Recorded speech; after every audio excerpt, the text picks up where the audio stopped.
aquí con nosotros en el último día de la conferencia. Ha sido un resonante éxito, más de lo que esperábamos. Me gustaría ahora contarles a todos que, como dije antes, hablen mirando a la cámara, hablen lento, pausado, para que las intérpretes los puedan escuchar. Y por favor, escriban sus pronombres en el nombre en Zoom, porque también ayuda a las intérpretes. Sé que yo lo hago, pero no lo hagan. No se tapen la cara cuando estén hablando, porque hay gente que está leyendo los labios. Bueno, creo que eso es todo como temas de orden. Vamos a pasar directamente a la primera presentación, Leo Rutherford. Cómo determinar los resultados de la faloplastia y metoidioplastia, un camino a seguir dirigido por la comunidad. Estoy moderando la sesión, pero de hecho soy uno de los co-investigadores en este trabajo. Leo no pudo estar con nosotros hoy y por eso les voy a reproducir el vídeo, pero va a poder contestar preguntas en Juba. Voy a compartir aquí la pantalla.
Muchas gracias. Hoy vamos a hablar de la determinación de los resultados de la faloplastia y la metoidoplastia, un camino a seguir dirigido por la comunidad. Soy Leo Rutherford, soy candidato de doctorado en la Universidad de Victoria, Británica, Canadá. Y hoy aquí tengo a Aaron Stark, que también es asistente de investigación. Nuestros coautores de la presentación y en general del proyecto se encuentran en la lista en orden alfabético. Y ellos van a seguir a... También les vamos a dar más información sobre los autores. Las intérpretes están pidiendo que reproduzcan el video a una velocidad menor, así que ahí está. Allí podés cambiar la velocidad. Muchas gracias.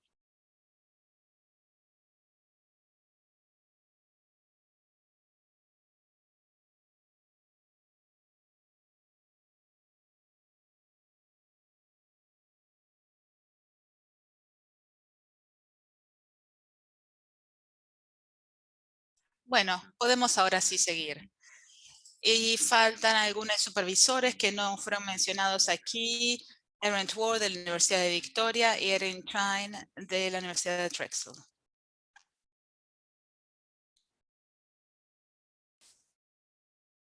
Estamos muy agradecidos a nuestros patrocinadores y socios para este proyecto que incluyen el Instituto Canadiense de Investigación para la Salud, también SPOR, la BC Support Unit, la Universidad de Victoria, el Centro de Investigación basado en la Comunidad de Vancouver y Transcare BC.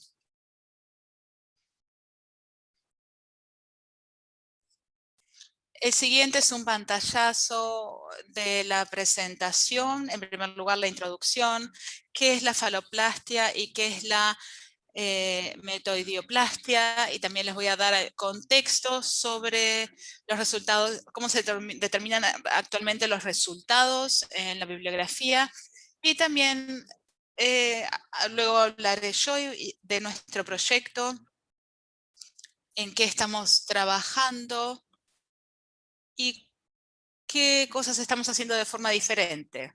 Y también les voy a hablar sobre el futuro, también sobre nuestros productos de traducción de conocimiento y cómo nuestra investigación va a ayudar a la comunidad. Le voy a dar entonces la palabra a Aaron. Aaron, por favor, decime cuando tenga que pasar las diapositivas.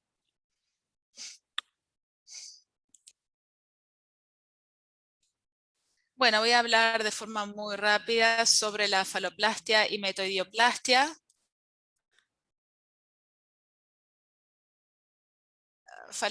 Estas dos cirugías son cirugías relacionadas pero diferentes y se utilizan como cirugías de reasignación de género para hombres transgénero y personas no binarias.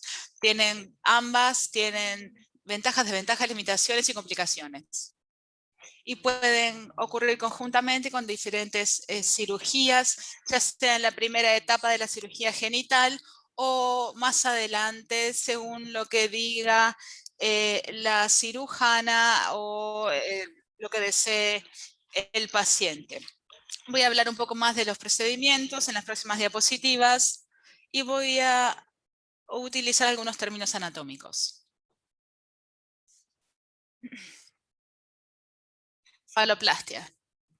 Se describe como un conjunto de procedimientos modulares que se adaptan a cada paciente en particular.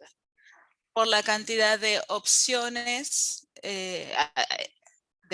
quirúrgicas, se pueden realizar de diferentes formas, con diferentes variaciones a lo largo del tiempo y en regiones del cuerpo también.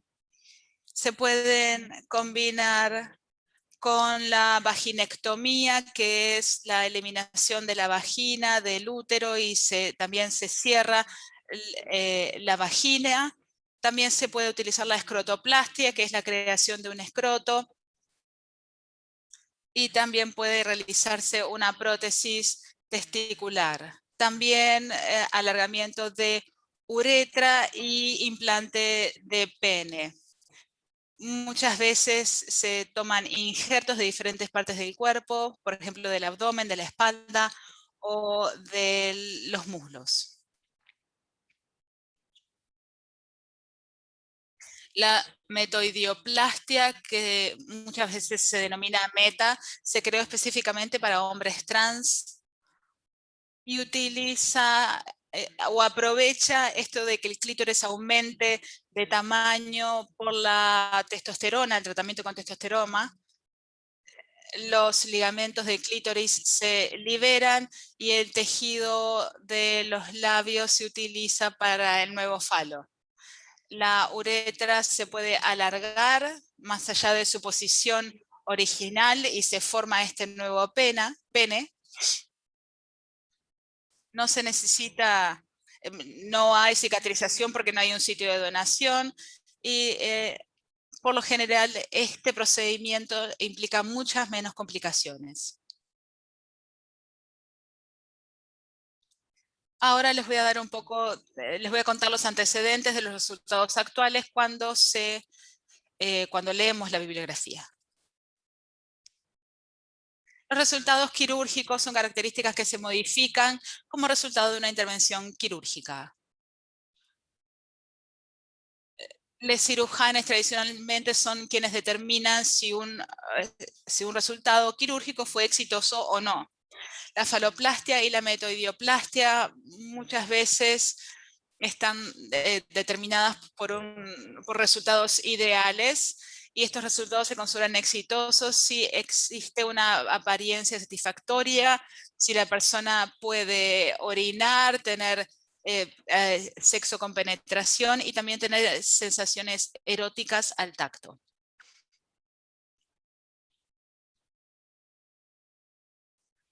¿Cómo se miden actualmente los resultados? Bueno, se hacen exámenes clínicos, entrevistas y cuestionarios. Los exámenes clínicos por lo general informan resultados, no sé, relacionados con la función sexual, tasas de complicación y satisfacción con los resultados estéticos también. Algunos estudios aplican entrevistas con exámenes clínicos, complicaciones, satisfacción estética, sensación erógena, por lo general, estos son los factores que se utilizan para determinar los resultados. En los cuestionarios se habla también de la imagen mental y corporal y otros aspectos psicosociales como la calidad de vida, la satisfacción con la cirugía y el apoyo del entorno social. También existen temas de salud mental como la ansiedad y la depresión. Todo esto aparece en los cuestionarios también. Y la disforia es el aspecto más mencionado con respecto a la imagen corporal. Algunas limitaciones de la bibliografía actual. El tamaño de la muestra por lo general es muy pequeño porque por lo general los estudios incluyen hasta 24 pacientes, utilizan un método de muestreo de conveniencia que puede ser útil para recabar información, pero el tamaño de la muestra no genera datos que puedan ser representativos, que puedan llevarnos a ver los resultados que tienen los pacientes. Instancias únicas de recolección de datos, y por lo general no se habla con los pacientes sobre la medición de los resultados. La mayoría de los datos recabados a través de exámenes clínicos son parte de los informes de seguimiento de los pacientes, como necesidad de cirugía, diferentes tasas, cuidado de las cicatrices. Nunca se habla demasiado sobre la salud mental y la imagen corporal. Muchas gracias. Muchas gracias, Erin. Bueno, me encanta estar aquí hoy para hablarles de nuestro proyecto. El título del proyecto de investigación es Progress para Metoidioplastia Anfaloplastia. Es una sigla que significa resultados de los pacientes sobre la reconstrucción general y experiencia de satisfacción quirúrgica, por supuesto en inglés. Ven aquí un trabajo que está en curso. De hecho, voy a trabajar con un diseñador gráfico para poder mejorar el logo. Bueno, el objetivo de nuestro proyecto. Queremos realizar cambios en la bibliografía médica sobre la faloplastia y la metoidioplastia. Y lo que es aún más importante, queremos darles a los pacientes más información sobre qué esperar si van a pasar por estas cirugías, cómo se van a recuperar, cómo es el proceso de preparación, etc. Aquí están, bueno, como mencioné, los supervisores del equipo, y tenemos otros integrantes también que tienen experiencia con la faloplastia o la metoidioplastia. Por eso tomamos decisiones conjuntamente a partir de experiencias personales y conocimiento con el que contamos o que nos han brindado otros integrantes de la comunidad. Provenimos de Estados Unidos y de Canadá, por eso tenemos experiencia con diferentes equipos quirúrgicos y experiencias de vida en general. Esperamos reclutar 300 participantes de todo el mundo para que participen en esta encuesta que vamos a realizar y que estamos elaborando en este momento, que se lanzará a la brevedad. Si bien otros proyectos de investigación incluyen a algunos pacientes anteriores del proyecto que han pasado por esta experiencia de la cirugía, los cirujanos han investigado los resultados sobre esos pacientes, pero hay muchos otros aspectos que se pueden tener en cuenta sobre los participantes y sobre otros aspectos que se debaten en la actualidad en la literatura académica. Nuestra encuesta incluye algunos temas que son importantes, que faltan en la bibliografía actual. En la pantalla pueden ver algunos ejemplos. Por ejemplo, ¿qué hacen las personas para prepararse para la cirugía? ¿Cómo se sienten al comenzar la cirugía? También el proceso de consentimiento y la evaluación para la cirugía, si la evaluación es útil o no, y también el tipo de conocimiento que tienen las personas sobre la cirugía antes de someterse a la cirugía.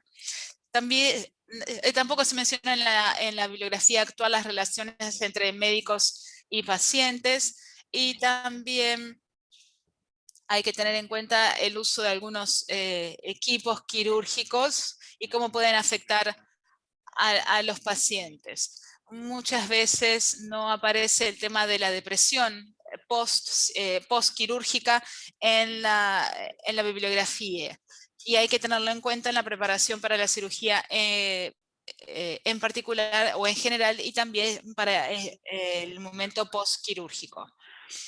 Les vamos a contar sobre nuestro proceso.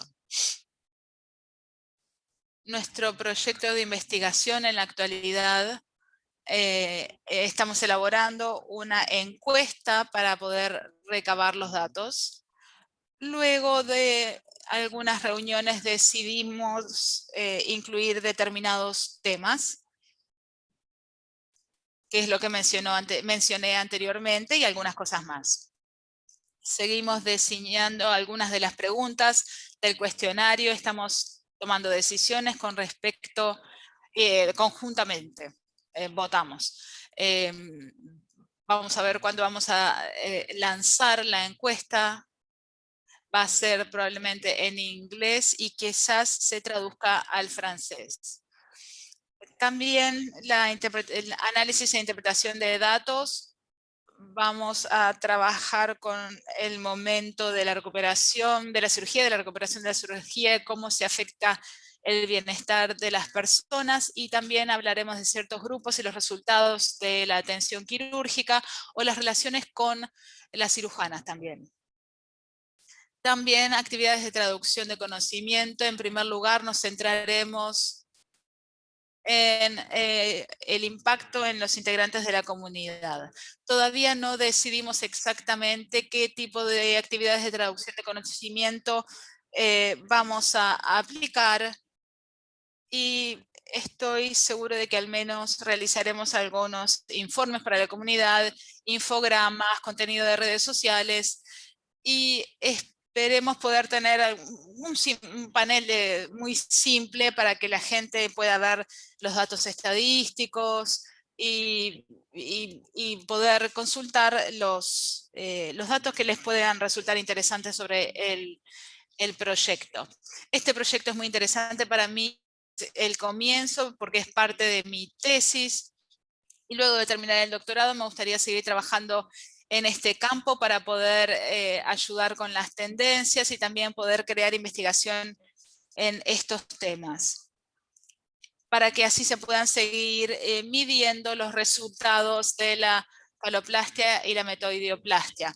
Esperamos nosotros, en tanto grupo de investigación, que podamos mejorar la inclusión en la comunidad y también garantizar que la investigación sea significativa y adecuada para nuestra comunidad.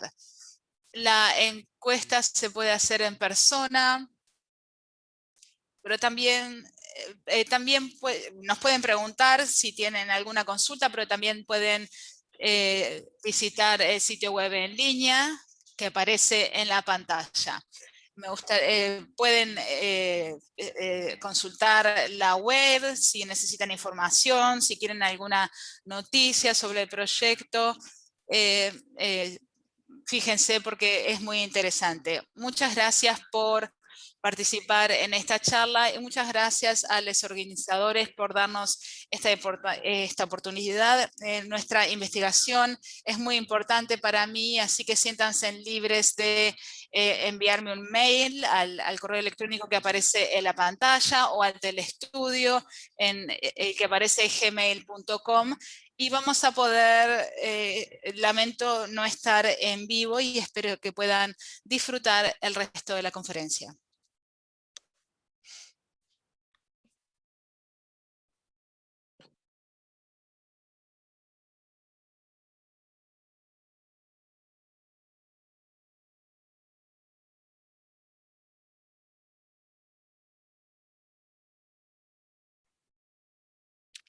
Perdón, me olvidé de prender mi micrófono. Gracias, Lío, por una presentación muy buena.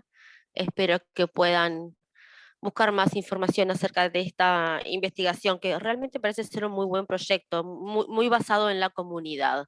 Ahora vamos a ir a la próxima presentación, encontrando cómo estar a salvo, implicaciones para el trabajo clínico con jóvenes transgénero o no binarios y sus familias, a partir de un estudio cualitativo del clima político de Estados Unidos en 2016-2018 de Jessica Kant, que ha trabajado con adolescentes transgénero y tiene experiencia de primera mano a las experiencias de esta población.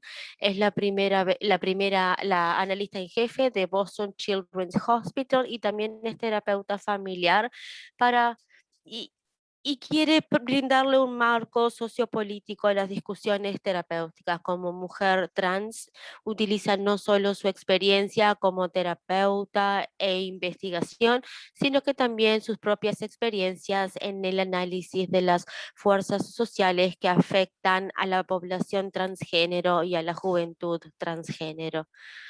Antes de comenzar, les dejé en el chat un Linktree, que creo que les va a mostrar todos los links a los cuales yo me voy a hacer referencia, así que no los tengo que mencionar durante toda la conferencia, pueden visitarlos, y también hay distintos repartidos o materiales con respecto a distintos conocimientos, experiencias, prácticas a los que me voy a hacer referencia, información sobre las familias con las que he trabajado. Voy a estar hablando acerca de las implicancias clínicas de un estudio cualitativo con jóvenes no binarios y su familia. Se hizo en 2016-2018 con respecto al clima político de los Estados Unidos.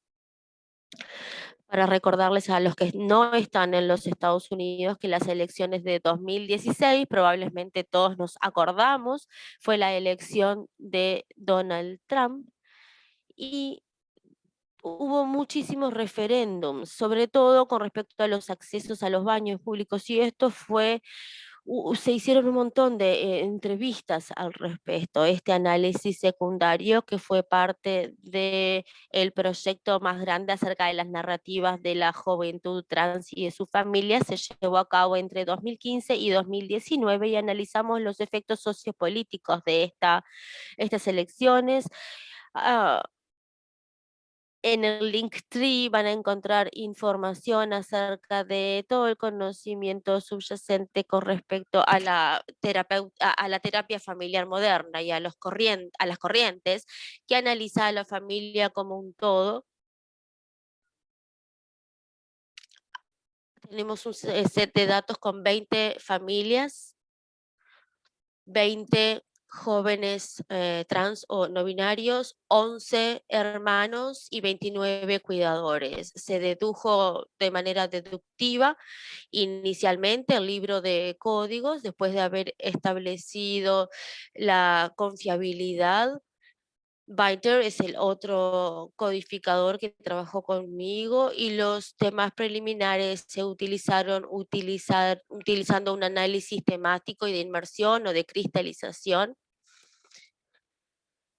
y utilizamos al menos 1000 páginas de entrevistas, ubicamos los temas centrales junto con JKDP y SKW, que eran partes del equipo. Aquí ven nuestro marco teórico y su evolución, y podemos ver, pueden acceder a mayor información en ese código QR que explica un poquito más este análisis temático. Algunos de los cambios que observamos en las familias cuando los estudiamos, vimos que había una nueva demarcación de límites.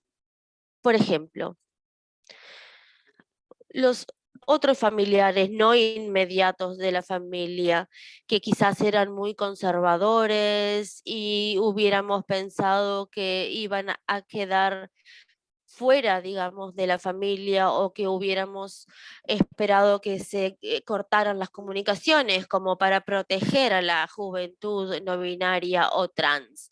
Quizás en algunos ocasiones hubo cierta exclusión de algunos de los miembros, quizás por las discordancias políticas entre la familia, y era un clima con tanta tensión que a veces causó estas rupturas. Y la bibliografía sobre terapia familiar también nos dice que hay formación de coaliciones y de alianzas. Si bien la palabra coalición tiene una connotación negativa, las alianzas fueran muy útiles. Quizás los hermanos y hermanas, por ejemplo, que ambos se sentían marginalizados, pudieron unirse y apoyarse mutuamente para sobrellevar el periodo de elecciones. Cuando hay cambios rápidos en los sistemas familiares, como sucedió en las elecciones, los médicos clínicos tenemos que realmente prestar atención a los cambios en las familias, o por ejemplo, que pueden perder apoyo familiar, quizás pueden tener pérdidas en términos económicos, pero también, por ejemplo, pérdidas en términos de cuidado de los niños. A veces hay una división o separación entre amigos, entre familiares, y también hay menos posibilidades para que los cuidadores puedan expresar sus propios sentimientos o incluso procesarlos. Graham presenta un ejemplo, y yo les diría a los que están trabajando con terapia familiar que utilicen los genogramas como vemos en pantalla. Este es un ejemplo. Y los patrones de interacción a medida que los pueden identificar para poder analizar los cambios a lo largo del tiempo. Cambios en la estructura de la familia pudieron ser identificados a través del lenguaje utilizado. Mi novio está de acuerdo, reacciona de la misma manera, pero hace mucho que no tengo una conversación con mi familia acerca de esto. Mi mamá apoyaba a Trump, mi familia no apoyaba a Trump. Acordamos en no hablar de la elección presidencial o del presidente, así que eso es lo que decidimos hacer, no hablar de la política. Básicamente todos en mi casa, bueno, mi padre apoya a Trump, así que no todos en mi familia, pero el resto de mi familia no apoya a Trump, y yo siento que sus opiniones con respecto a los derechos trans y a las ideas trans no son iguales a las mías. Vemos que acá hay marcadas diferencias que se nombran y se verbalizan a través del lenguaje, y se nombra a los familiares que no están de acuerdo. Por ejemplo, al hablar con niños o jóvenes, les digo, bueno, me di cuenta que hiciste una distinción entre tu padre o tu madre y el resto de tu familia. ¿Me podés contar más de eso? ¿Siempre ha sido o siempre ha estado presente esa división? ¿Me podés contar más acerca de ese cambio? Y ese era el tipo de preguntas que yo le hacía al joven o al niño. Es importante que los jóvenes se den cuenta de estos cambios en los términos y en la terminología utilizada, que marcan ciertos cambios en las relaciones. Es muy probable que ellos internalicen la culpa de esa separación, así que es importante ser muy claros en el mensaje que comunicamos con ellos. Hay distintos marcos para poder abordar estos cambios en los sistemas familiares. Mi sistema familiar es los círculos de seguridad de Sonia Parker.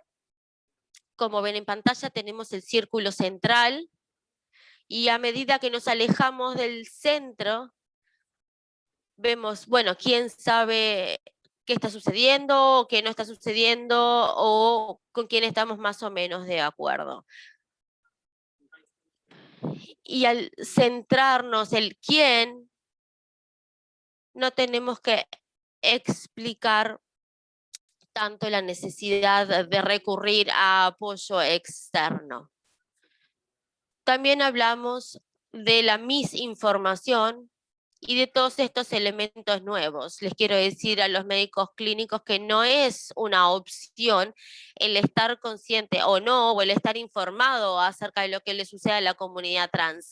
Esto aplica para la misinformación, o especialmente aquellas cosas agresivas y mensajes agresivos que suceden contra la población trans. Tenemos que confiar en fuentes confiables, y muchos de ustedes quizás conocen a Jack Durban, y creo que su trabajo acerca de Abigail Shriners es muy útil porque lamentablemente vemos que hay muchos padres que leen acerca del RGB y eso, si uno como médico clínico está informado, puede llegar a ayudar a contrarrestar esos sentimientos negativos. También tenemos a hermanos o cuidadores que tratan de proteger a sus hermanos o hermanas trans contra todo lo negativo que está sucediendo. Acá se manifestó como distintas percepciones o diferencias entre los participantes, pero los cuidadores sí mencionaron en las entrevistas que esto está teniendo un efecto negativo en la familia y en sus miembros, porque había mucha duda en en los cuidadores con respecto a la reafirmación de la identidad de género de su hijo o hija. Algunas de estos aspectos pueden caer fuera de la esfera de nuestro trabajo como terapeutas. Por ejemplo, en Nueva Zelanda y en Australia estas corrientes son más comunes. Voy a hablar un poquito más lento. Los mapas de declaraciones o de posiciones donde tenemos que reconectar a los cuidadores con los valores de su función, a diferencia de otras personas que quizás son partícipes en esta toma de decisiones. Los cuidadores a su vez están rodeados de otros cuidadores y a veces necesitan eh, reafirmar sus decisiones y sentirse apoyados en sus decisiones. Acá pueden ver en este código QR y en este link muchas más sugerencias y recomendaciones que yo doy para la terapia familiar. Muchas gracias. Bueno, como Leo no está con nosotros hoy, quizás le podemos enviar la pregunta por mail. La voy a copiar aquí en el chat para que le manden la pregunta por correo electrónico, para que se lo puedan preguntar a Leo directamente. ¿Alguna otra pregunta?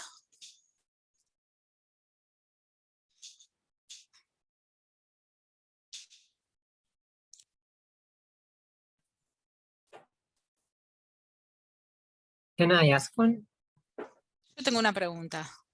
Bueno, I'm interested in knowing how these me teams, interesa like saber how these cómo research teams got together, estos like equipos the de research teams investigación that presented today. If anyone is willing to talk se about that. unieron, o sea, si alguien pudiera contarme un poco más.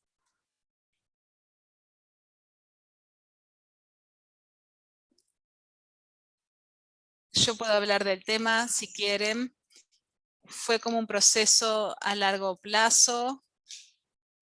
En primer lugar, con el Dr. Giogi y el equipo en Oregon Health Sciences. Lo que intentaron hacer fue estandarizar la investigación sobre resultados dentro de la cirugía de reasignación de género. En la presentación Leo destaca cómo de forma histórica se habló de los cirujanos generales y no se captaba exactamente qué importaba para los pacientes. Creo que cada vez hay una conciencia mayor de esta necesidad con respecto a la cirugía. Así que el doctor D y otros actores fueron parte del grupo un grupo en la Asociación Urológica de Estados Unidos. Fue como una forma de estandarizar los resultados. Y vimos que había que medir también los resultados desde la perspectiva de los pacientes. Por eso fue un proceso iterativo y trabajamos con otros actores, con el comité directivo. Y también se realizó un proceso en línea de encuesta nosotros para saber qué tipos de experiencias había que estudiar en todo el territorio de Estados Unidos. Y vimos que,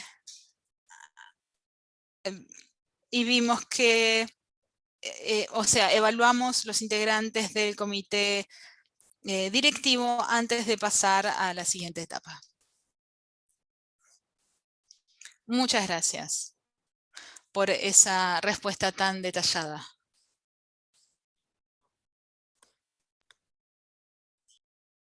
Un momento, por favor. No, hay una pregunta en Juba, ¿la puedo contestar? Sí, claro. Perdón, estoy yendo de una plataforma a otra tratando de buscar las preguntas. Me gustaría comentar la pregunta acerca de los cambios que han sucedido a través de la pandemia como epidemiólogo social y también como terapeuta. Bueno, espero que haya mostrado mi presentación. Una de las cosas que han sido útil en realidad es que saliendo de la pandemia hay un libro de Alex Stepp, ECT, para la identidad de género, y allí mencionan distintos ejercicios para tratar de expresar nuestros miedos, por ejemplo, la ansiedad que tenemos luego de la pandemia, sobre todo con respecto a la hostilidad tan prevalente. Yo los encontré muy útiles, he trabajado con algunos clientes con estas actividades, y también algo que me gustaría ver con respecto a la pregunta de separar a la dismorfia de género y a la disforia de género. Hubo, antes de mi primer trabajo, antes de mi primera beca, trabajé en Mass General bajo las instrucciones de Sabrina Willem, que estaba haciendo trabajos con respecto a la disforia de género, y había escrito un par de artículos o libros que estaban bastante centrados desde la disforia interna. La disforia sucede porque estamos viviendo en un mundo sexista. Las ideas y la psicología liberal y toda esta bibliografía, pero desde un punto de vista interno. Ahora, hay ciertas investigaciones que muestran que las personas que sufren de dismorfia corporal procesan como una respuesta al miedo. Hay muchos trabajos de UCLA al respecto, y una de las hipótesis, si bien este tipo de investigación es muy, muy costosa, a lo largo del tiempo, cuando nos miramos en el espejo, en general nos centramos solamente en aquellos aspectos que más nos preocupan y no le prestamos atención y nos olvidamos de otras partes del cuerpo. Por ejemplo, si yo siento disforia acerca de mi cara, es lo único que voy a ver. Y entonces yo he estado experimentando con una reprogramación desde el parte de vista de neurolingüística, digamos. Es importante quizás explorar estas posibilidades con los pacientes trans. Si bien la disforia en general parte de lo exterior, también es muy importante contemplar la parte interna y cómo lo internalizamos. Esto quizás es una muy buena opción para empezar a tratar todo ese sufrimiento y angustia.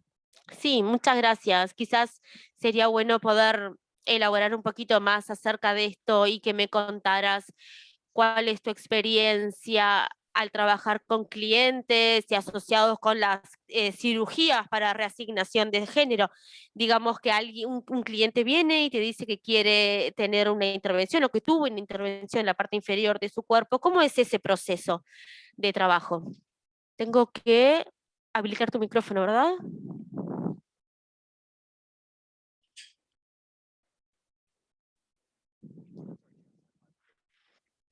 Jess, ¿me podrías decir algo al respecto? Perdón, no había habilitado mi micrófono o pensé que querías una respuesta más tarde. Quizás, bueno, las personas probablemente sí se van a estar mirando mucho en el espejo, así que sí, quizás es útil hablar, y creo que Gaines ya mencionó que hay distintos protocolos para examinar la realidad y la evaluación de los pensamientos. No quiero patologizar la experiencia de disforia de género, y también creo que muchas veces internalizamos las críticas y quizás atribuimos un peso aún mayor, porque parte desde nuestro interior. Y me gustaría hablar acerca de cómo internalizamos una contracrítica, digamos, mientras que las personas, cómo manejan sus experiencias mientras que están a la espera de que se les realice esa cirugía. Francisco, creo que tú tenés una pregunta.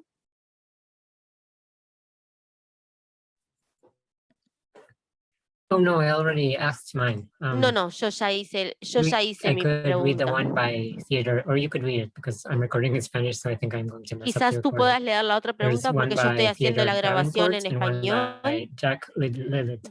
Davenport, aquí creo que ya están escribiendo, Gaines ya está escribiendo la respuesta. Sí, pero bueno, también la puedo contestar así en vivo. Sí.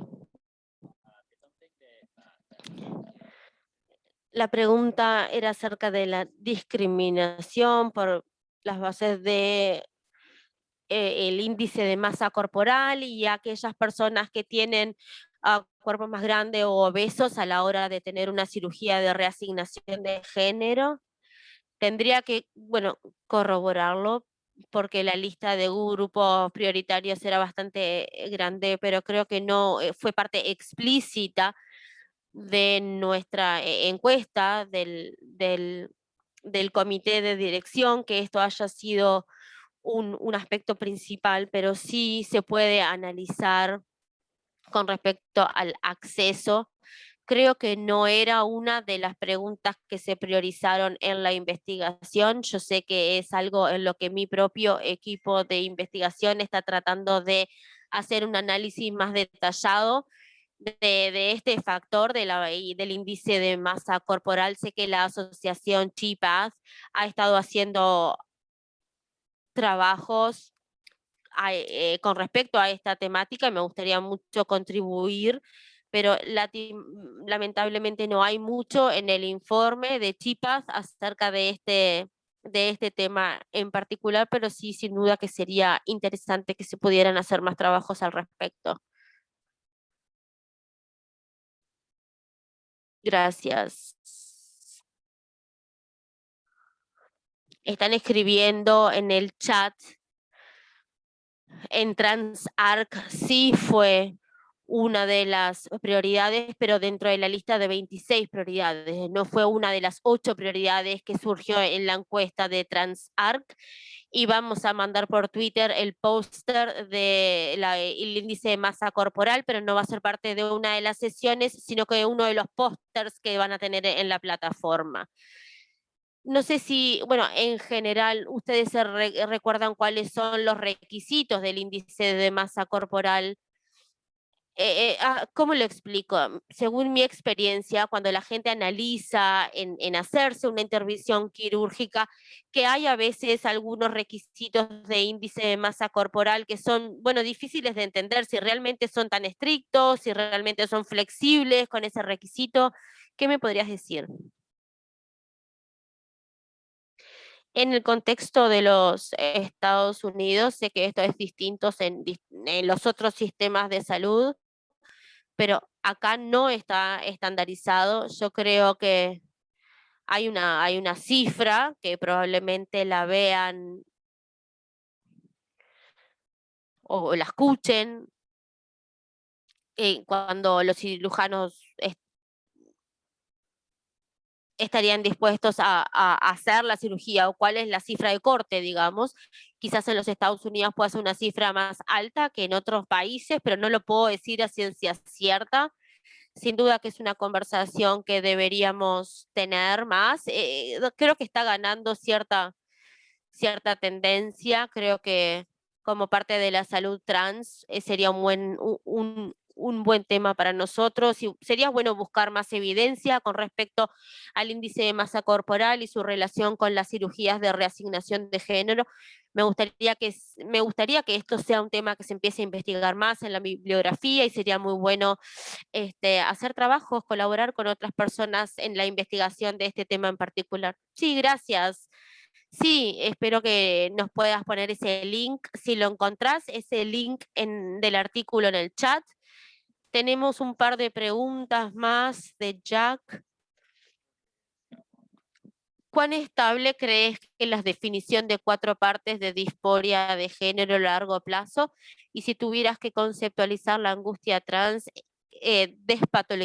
despatologizada, ¿qué dirías? Bueno, no recuerdo la definición de 4 partes de disforia de género, y es porque la crearon los médicos clínicos cis o por sexólogos, lo cual, bueno, no sería del todo confiable. Yo la desconceptualizo. No puedo hablar de la definición de 4 partes porque no la recuerdo, pero creo que debemos comprenderla desde una perspectiva de despatologización. Es que tiene hay una bifurcación. Vivimos en un mundo que nos rechaza por cómo nosotros nos entendemos a nosotros mismos, y por otra parte son conceptos bastante occidentales, digamos, y en los estándares de belleza de la supremacía blanca, que también vienen del exterior y que nosotros internalizamos y que tenemos como ideales de belleza inalcanzables. Creo que son los dos aspectos a considerar en una definición de disforia de género, pero no puedo hablar de ese modelo en particular. Creo que Gaines está escribiendo la respuesta de la próxima pregunta, pero yo la voy a leer. Davenport dice: tu equipo está haciendo muchísimo para trabajar con las personas BIPOC. BIPOC son personas negras, indígenas y de color. Gracias por ese trabajo. También me gustaría saber cómo tu equipo aborda la discriminación para las personas obesas. Bueno, creo que ya lo dijimos, pero bueno, sin duda que me gustaría contactarme con Theodore y podríamos hablar más acerca de este tema. En el chat también les dejé un link a un artículo relacionado a este tema. Estamos llegando al final de esta sesión, así que tenemos que cerrar esta sala para abrir la próxima sesión, pero Gaines, Jess, ¿tienen algún comentario para cerrar? No, nada más para decir. Gracias a todos por sus preguntas. Gracias, las presentaciones fueron muy buenas. Y por favor, visiten la plataforma Juba y pueden seguir en contacto con Gaines y con Jess o en los otros canales si tienen alguna pregunta más. Cierro esta sala y la volvemos a abrir para la próxima sesión. Nos vemos ahora.